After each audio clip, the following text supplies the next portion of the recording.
Hi, my name is Usman. I'm the lead photographer at Son the Creative, and today we're doing a comparison between the Canon 80D and the Canon SL2, or if you're based in the UK like I am, the Canon 200D. Now the Canon 80D is a really popular camera for vloggers because of the image quality, the video quality, and the unbeatable dual pixel autofocus.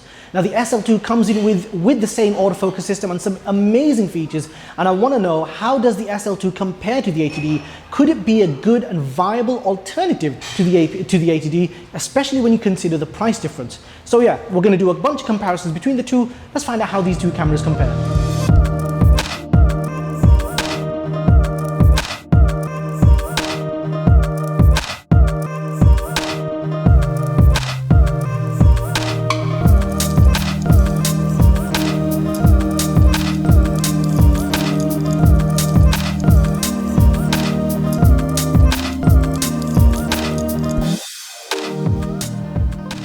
So the first thing between the two cameras is the sheer size difference. Now when it comes to vloggers, a small light camera is a good feature, and that's why a lot of people pick cameras like the G7X. The G7X is tiny, but it's only about 100 grams heavier than the SL2 or the 200D.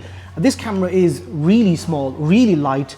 I love the flip-out touchscreen on this one. The 100D, I used to have the Canon 200D, which I didn't actually use very much. In fact, I didn't use it ever, but that one didn't have the flip-out touchscreen. So to add it onto this one, really pleased with that. The 80D is obviously a big brother to this camera. It's a much bigger camera.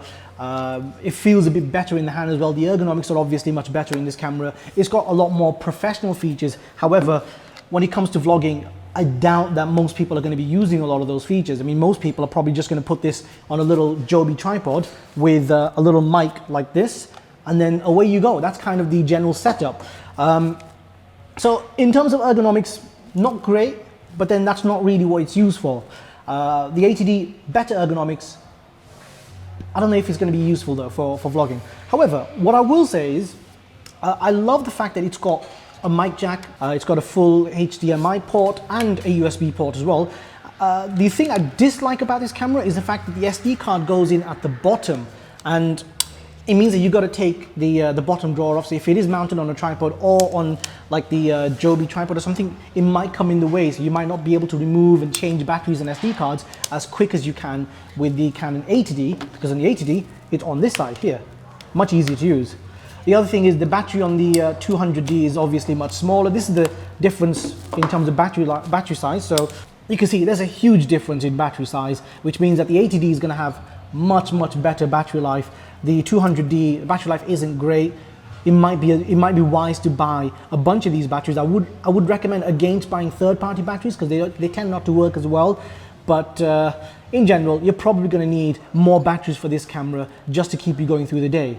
There are a few things that I don't like about the SL2 in terms of usability. So for one thing, the screen on the back, so I don't know if you can see this, but the screen on the back, you gotta put your finger in there to take it out. With the 80D, it's much easier. You've got a much bigger section to lift the screen out, and it's so much easier to just, swing the screen out. It's just little things like that which make a big difference to me anyway.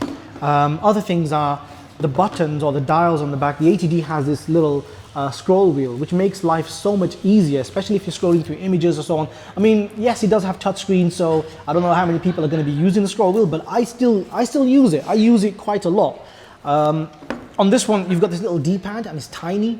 I know it's a small camera, and this is nitpicking, to be fair.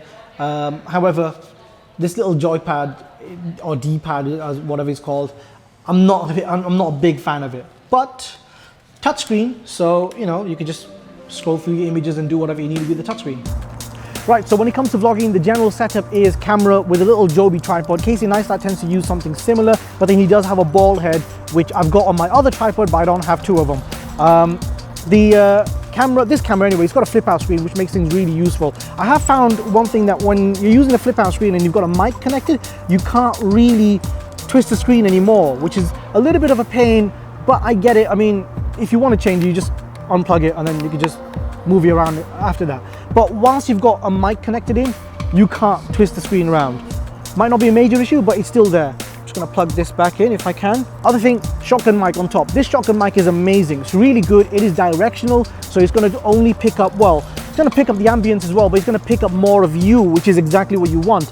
So in general, you're going to have the camera pointed at you like this. You're going to be using the screen as a way of determining what your composition is, and then you can also tap to focus to make sure that you are perfectly in focus. And with the dual pixel autofocus, you are not going to be out of focus. This is going to perform really, really well. So let's just have a look at the footage and the quality that you get from this camera, and then compare it to the 80D. So I've got the SL2 on the Joby tripod. I'm just walking with it at the moment, and in terms of focusing, as you can see, it's really, really good. It just nails focus.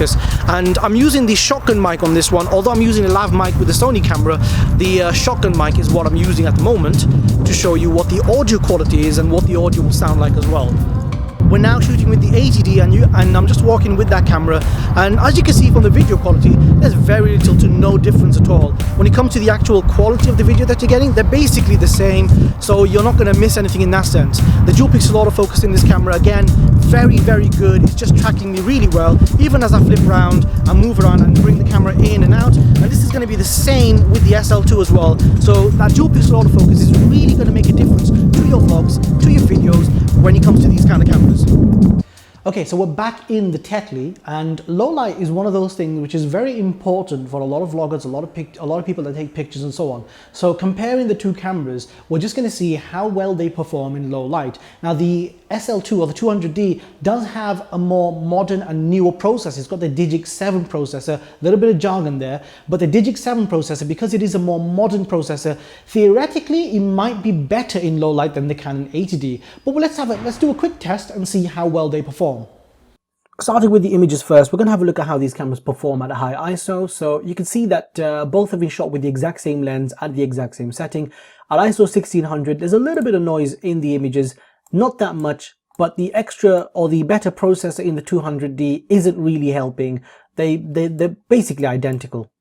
At ISO 3200, you're going to start to see a little bit more noise in the image, and both cameras are performing at exactly the same level to my eye. I can't see either one doing better than the other.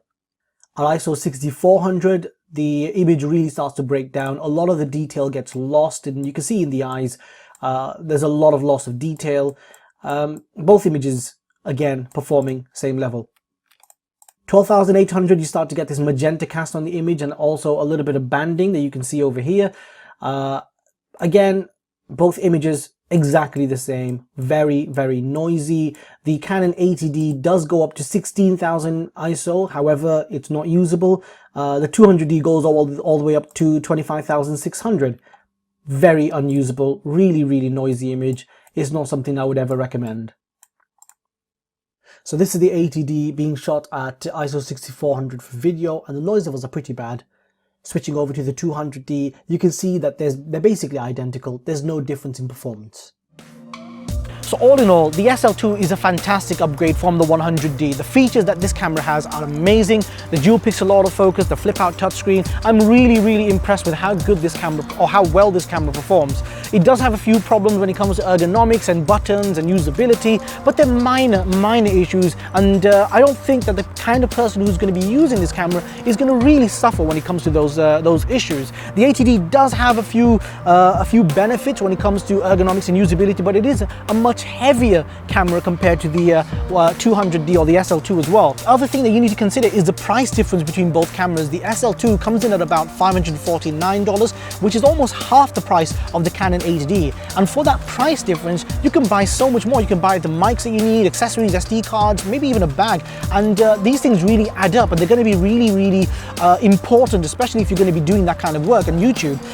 Alternatively, instead of buying all the accessories, you can upgrade the lens. So instead of getting the kit lens with this camera, you can buy the Sigma 1835 for not much more. And what that's going to do is significantly improve the video and image quality that you can get from these cameras. So this is the Canon 200D with the Sigma 1835, and you can see the background blur is really nice. It's got some really nice subject isolation, and also the image is really sharp and detailed.